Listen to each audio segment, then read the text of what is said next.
Hey, it's me, Maria. It's like around 5:30 in the morning. I just woke up about maybe 20 minutes ago. Um, I had a... Oh, sorry.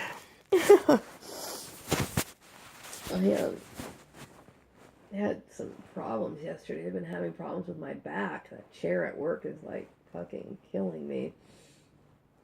The position of the chair, it's kind of crooked, so I've been like rearranging a little bit, moving the screen and the keyboard, more straight ahead. So I'm trying to sit more straight, but the damage is done because I've been sitting in a crooked position for almost a year now, and it causes a lot of problems. But I mean, it's not anything permanent. It's just something that I need to work out a little bit. Um, what was I gonna say? And then also, I had this some sinus pressure yesterday, so I don't like the to me sinus headaches are the worst, okay? Because, popping an aspirin really doesn't do anything. And I'm not one of those people who like to take medication. I just don't. So it's just something I have to ride out, and um so I'm trying to stay away from the cold air because that tends to aggravate it. But so yeah, I'm not feeling that well. So I'm trying to stay in the house as much as I possibly can today. I usually go to two places every day. I was thinking about just getting out and as silly as it was, to just jump on a train. So there's like an Amtrak train and just kind of like just go up to San Jose or something just to get out of the house. So seriously, that's because it's not very expensive to just take a train ride. Sometimes I've always enjoyed like car rides and train rides when I'm just looking out the window and it helps me think. And I need I need that right now. But then again, of course, I got sick, so I guess I'm not going anywhere. So maybe next weekend that'll be something for me to do because I really need to just get out of the house. It's not a good place for me to be right now. I think I know Piggy knows what's going on, but he'll never carry on a dialogue about it, so it makes it easier for me to prepare to leave so I don't have to really deal with that discussion. He already knows what's going on. Um, all I can do is just try to, be as relaxed and as cool as I possibly can be. But yeah, he fully understands. And it makes it a lot easier. I do understand that. At least I believe he understands because I believe him and his mom have talks and dialogue about it all the time. So, um, yeah, I'm pretty sure he does. Plus, he lives in this town, and I know everybody he's associated with knows. That's just how gang stalking works. But um, that's the least of my worries right now. I'm just trying to gain my energy back, my focus. I just want to be able to get on with my life. I had another comment yesterday. It was similar to it was similar to the first one about, don't you realize that no matter where you go, gang stalking's gonna follow you everywhere. You're absolutely right. I think this person's name is Yogi. He has the image of Brian on, I think, Family Guy, and it goes by the name Yogi. I'm sure they have their reasons, but anyway, yeah, you're right. You're absolutely right. Gang stalking does follow you. I mean, if people know if you're a point of intrigue one place, you're going to be a point of intrigue in another place. That's a no-brainer. But see, I was a point of intrigue for all the wrong reasons. Okay, so now, I mean, my name is clear, and I'm glad. I had no idea what was going on, and that's where the danger lies. But now, if people want to look at me and gawk and stare, and they can gossip all they want to, but they're basically full of hot air and they don't know what the heck they're talking about. They're just doing it to be doing it at this point because there's no reason for that at all. Um, you know, so my image is clean.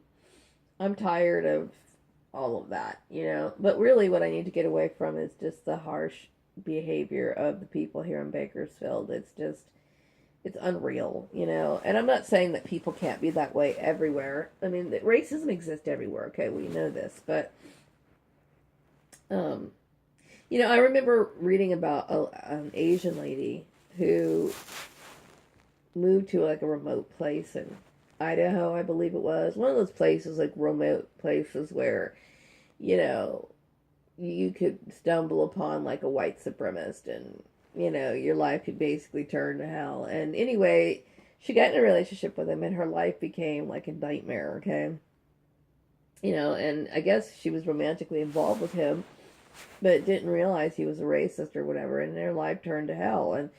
Um, you think about places like that in the United States, like maybe Idaho or maybe Arkansas or something like that. But this is central California. And like I said, I was worried about Bakersfield before. I was. But, in my back of my mind, I kept thinking, in California, like in the central part, smack dab the middle, you mean to tell me in this day and age, oh, God, yeah, it's like that. Yeah, this is a very strange situation. I mean, it is. It's very strange. And the whole Polly and Piggy thing is very, very weird. And the very fact that, like I said, their peers and people around them don't look at that with the side eyeball, that, like, it's normal. It's completely normal to these people. It's a very strange, strange place. Very strange indeed. But you know what? I can pick up and feel like, his mood a little bit. I do think that he's uncomfortable and sad, that this had to happen. But still, he has his lifestyle to live. And so, hey, it is what it is. But I'm just, I'm just weirded out by the whole thing. I do understand people's upbringing and their social conditioning and how that molds a person. And I'm not even tripping on that anymore. It's not even about that. It's about me surviving and getting out there. And so I feel flattened right now. Not that I have any doubt in my skills, because I don't. I mean, I know once I get back to real work, I can snap back into it and I can be just as enthusiastic about it. But I need that bolt of energy, I need to walk through that door, and I need to, feel like I'm back, normal again. So I don't have any doubts of my skills or my abilities. I just have a little bit of fear and anxiety about dealing with the abusers. I mean, the assembly employers are just out there. And I'm hoping that now they realize the severity of the situation. I think a lot of people thought they were just having fun, and they thought that this shit was real, and they thought it was okay, and it's not okay. But really, if you think about it, it seems like it's an abusive situation. It is. I mean, it's family abuse, my sister and her crap, and then the racial aspect of it, and then of course the religious aspect of which to me is even more jaw dropping than anything else. Just all of it, and then it's sexual harassment, plain and simple. So when you put it that way, and people should know the definition of that anyway, but like I said, people never, it never seems to click in most people's minds, even though they give you several examples of it in like those seminars and the pamphlets and everything else. So this is a learning experience, that I would like to discuss with people more in the future, but it's just not something, it's something I need to back away from right now, because I need all my energy to get a job and get out of here. So today I'm just resting and trying to get better, get well.